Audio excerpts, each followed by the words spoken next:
वो DV slabs के बारे में हमसे बातचीत करने वाले हैं। तेज़ गिरावट का सेशन यहाँ पे देखने को मिल रहा है। वरुण, बताइएगा क्या वजह आप बता रहे हैं? देखिए, नो डाउट डीवीज़ में आज गिरावट देखने मिल रही। इसका कारण है नोवार्टिस। दरअसल हुआ ये है कि नोवार्टिस की एक दवा है एंट्रेस्टो नाम की, जो कि इनकी हार्ट फेलियर की बेसिकली दवा है, और इसके जेनरिक वर्जन जो है उसको लॉन्च के खिलाफ दरअसल इन्होंने अपील की थी, और यूएस अपील्स कोर्ट जो है उन्होंने इनकी अपील जो है उसको खारिज कर दिया है। दरअसल जुलाई 2024 में एमएसएन को इसका जेनरिक वर्जन लॉन्च करने के लिए यूएस एफडीए से अप्रूवल मिला था।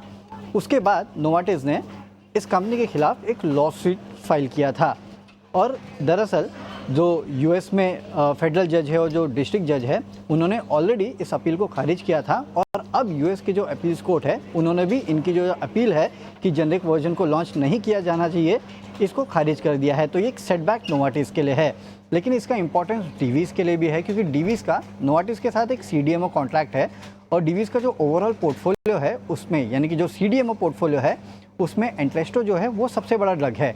इनकी कुल सेल्स में एंट्रेस्टो से करीब 8% के आसपास की आय आती थी, और सीडीएमओ सेल्स जो है उसमें एंट्रेस्टो का कंट्रीब्यूशन करीब 19% के आसपास का था। ये अगर जेनरिक वर्जन लॉन्च हो जाता है तो इसका डीवीज़ के जो ओवरऑल ईपीएस है FY27 का, उस पर 10% के आसपास का इम्पैक्ट हो सकता है, ऐसे स्ट्रीट मान के चल रहा है। हालांकि क्योंकि इसके पहले 2 बार इनकी अपील खारिज हो चुकी थी, तो स्ट्रीट पे ज़्यादातर एनालिस्ट ये मान रहे थे कि शायद अब जेनरिक वर्जन आने ही वाला है।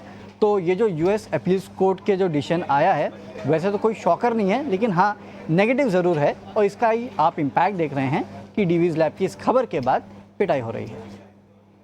चलिए गौरांग, आपका कुछ शुक्रिया वरुण। गौरांग के साथ भी जुड़ते हैं। गौरांग, क्या टेक आप देना चाहेंगे?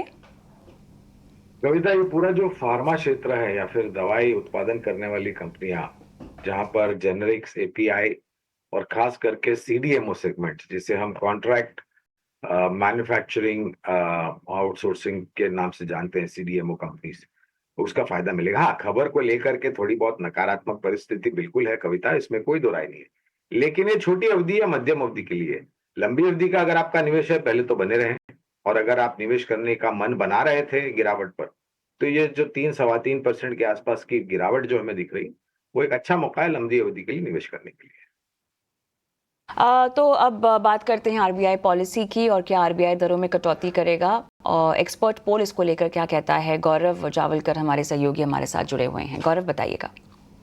तो आरबीआई की पॉलिसी की अगर बात करें तो एमपीसी की मीटिंग कल खत्म होने वाली है, और अगर हम पॉलिसी रेट्स की बात करें तो एक्सपेक्टेशंस ऐसे है कि कहीं पे पॉलिसी रेट जो है वो वैसे ही अनस्टेबल रहेंगे। तो सबसे पहले देखते हैं कि पिछले पॉलिसी मीट और इस पॉलिसी मीट के दौरान क्या क्या हुआ है।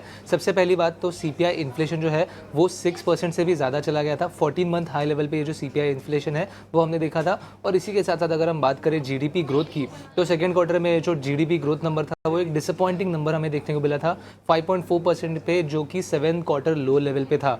तो इसी के चलते हुए एक थोड़ा एम्बिग्विटी था कि कैसे आरबीआई इस सब चीज़ों को कंसिडर करेगा। बट एक्सपेक्टेशन ऐसे है 81% इकोनॉमिस्ट का कि आरबीआई इस क्वार्टर में भी कहीं पे भी इंटरेस्ट रेट कट जो है वो नहीं करेंगे।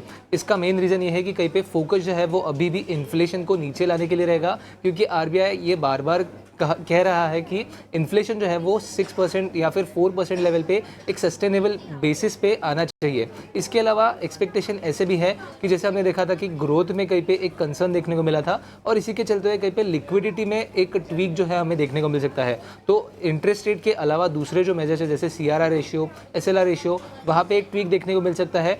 अगर हम बात करें सीआरआर रेशियो की, तो ये प्री कोविड लेवल में कहीं पे 4% के लेवल पे थे, जो कि बढ़ाकर 4.5% पे किए हैं। तो अभी एक्सपेक्टेशंस ऐसे है कि ये जो सीआरआर रेशियो है उसमें कहीं पे 25 to 50 बिप्स का जो कट है वो हमें आरबीआई की तरफ से देखने को मिल सकता है, जिसकी वजह से सिस्टम में 1 लाख करोड़ तक की लिक्विडिटी बढ़ सकती है। इसके अलावा कोई भी कमेंट्री जो कि डॉलर जैसे हमें पता है कि स्ट्रेंथन हो रहा है और इसके चलते हुए आईएनआर जो है वो वीक होते जा रहा है, तो उसके चलते हुए कुछ भी कमेंट्री रहेगी आरबीआई की तरफ से वो काफ़ी ज़्यादा ज़रूरी रहेगी। इसी के साथ साथ जैसे हमने देखा है कि जो जीडीपी ग्रोथ की एक्सपेक्टेशन है और इन्फ्लेशन की एक्सपेक्टेशन है, वहाँ पे भी चेंजेस होने की काफ़ी ज़्यादा चांसेस है। तो वहाँ पे कैसे आरबीआई की कमेंट्री रहेगी वो ज़्यादा इंपॉर्टेंट रहेगी। और आखिर में मिस्टर शक्तिकांत दास जो कि गवर्नर है, उनका टेन्योर खत्म होने वाला है 10 दिसंबर को, तो उनके ऊपर कुछ भी कमेंट्री रहेगी कि टेन्योर जो है उसको कहीं पे एक्सटेंशन मिल सकता है या आगे जाके कैसे पाथ रहेगा आरबीआई गवर्नर का, तो वहाँ पे ये कमेंट्री देखना काफ़ी ज़्यादा ज़रूरी रहेगा।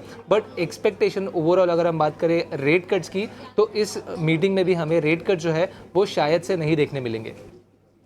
शुक्रिया गौरव।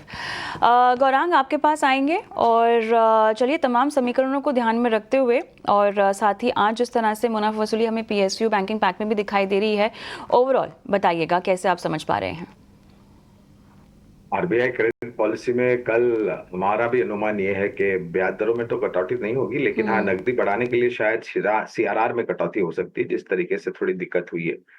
और सरकारी बैंकों की सूची में कविता, मैं छोटी मध्यम अवधि की तो बात नहीं करूंगा, लेकिन लंबी अवधि के लिए state bank of India, Canara bank, bank of Baroda, bank of India, PNB और इंडियन बैंक, इन सब पर खरीदारी की राय है। और राइट गौरांग, इसी के साथ हमारे